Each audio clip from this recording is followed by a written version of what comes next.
পূর্ব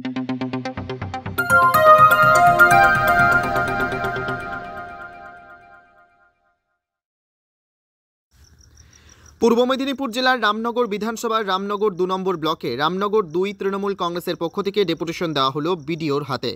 আজ অর্থাৎ বুধবার সকালে ১১টার দিকে বালিসাই ব্লক অফিসে রামনগর ২ নম্বর তৃণমূল কংগ্রেসের পক্ষ থেকে বিভিন্ন কাজের অতিসত্বর শুরু করার উদ্দেশ্যে ডেপুটেশন দেওয়া হলো।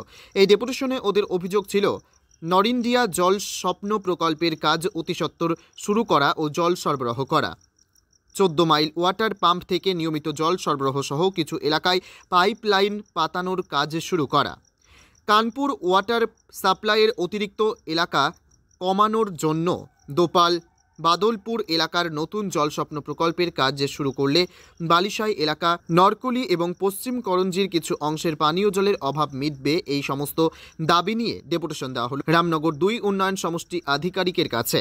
এই ডেপুটেশন কর্মসূচিতে উপস্থিত ছিলেন বালিসাই পঞ্চায়েত তৃণমূল কংগ্রেসের আহ্বায়ক তাপস গিরি, উপস্থিত ছিলেন বালিসাই পঞ্চায়েত তৃণমূল কংগ্রেসের যুগ্ম আহ্বায়ক আশিস, উপস্থিত ছিলেন রামনগর ২ পূর্ত কর্মাধ্যক্ষ মানুষ দাস, সুব্রত, মৃণাল সহ আর অনেকে। বালিসাই থেকে মাখন মণ্ডলের রিপোর্ট, আর নিউজ বাংলা। আমাদের ডেপুটেশনটা ছিল নরন্যা পূজায় বিগত 1 বছর পূর্বে মাননীয় মুখ্যমন্ত্রী মমতা ব্যানার্জি যে স্বপ্নের প্রকল্প, যে জলস্বপ্ন প্রকল্প, সেটা শুরু হওয়ার জন্য ওয়ার করা হয়েছিল এবং কাজ শুরুও হয়েছিল। নরন্ডিয়ায় আপনার বাক্সালঘাটে একটা পাম্প তৈরি হয়েছিল, আর একটা পাম্প রয়েছে আপনার বিএসএ মাঠে, সেটা আগে হয়েছিল। আর একটা পাম্প সহ যে জলের ট্যাঙ্ক তৈরি হওয়ার কথা, সেটা হচ্ছে আপনার ওই ফিশারি অফিসের পাশে যে পিডব্লিউডি রোডসটা আছে, সেই রোডসে হওয়ার কথা ছিল। তার জন্য তদবিরও হয়েছিল এবং জল টেস্টও, মাটির যে টেস্টটা সেটাও হয়েছিল, সয়েল টেস্ট হয়েছিল। কিন্তু পরবর্তীকালে আমাদের অজ্ঞাত কারণে, আমরা জানি না কী কারণে হয়েছিল, যে সেই কাজটা বন্ধ থাকে এবং এই কাজটা বন্ধ হওয়ার কারণে বালিসাই সহ সুটলাপুরের কিছু অঞ্চল, আমাদের প্রায় 25,000 মানুষ, 10টা গ্রাম সংসদ, 10 থেকে 12টা গ্রাম সংসদ জল থেকে বঞ্চিত হচ্ছে।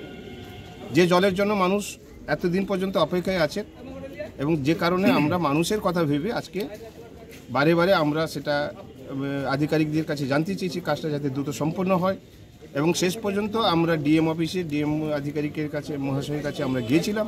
তিনিও নির্দেশ দিয়েছিলেন পিএইচএ এক্সিকিউটিভ ইঞ্জিনিয়ারকে, যাতে দ্রুত কাজটা শুরু হয় এবং যদি কাজ শুরু না করতে পারেন তার সমস্ত পেমেন্ট সহ তাকে যাতে ব্ল্যাকলিস্টেড করা হয়। তার পরবর্তীকালেও দেখছি যে কাজটা শুরু হচ্ছে না।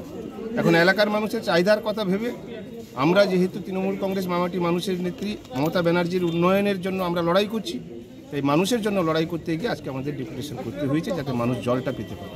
বিডিও সাহেব কি বললেন?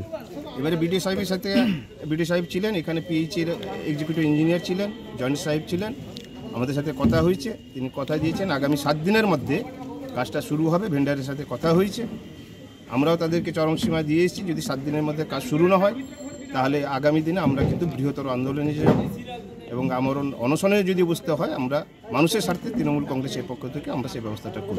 নামটা আপনার? আমার নাম হচ্ছে তাপস গিরি, আমি তৃণমূল কংগ্রেসের বালিসাই অঞ্চলের আহ্বায়ক।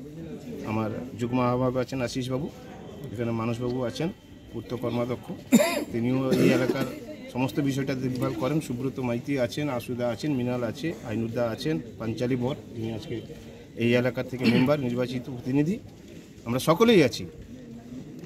এইভাবে আমরা আজকে ডেপুটেশনটা দিয়েছি। এবং আরও একটা খবর হচ্ছে যে এক্সিকিউটিভ ইঞ্জিনিয়ার যেটা আমাদেরকে পেপার সই দিয়েছেন, ভেন্ডারকে নোটিশ করা হয়েছে, এজেন্সিকে তাদেরকে নোটিশ করা হয়েছে।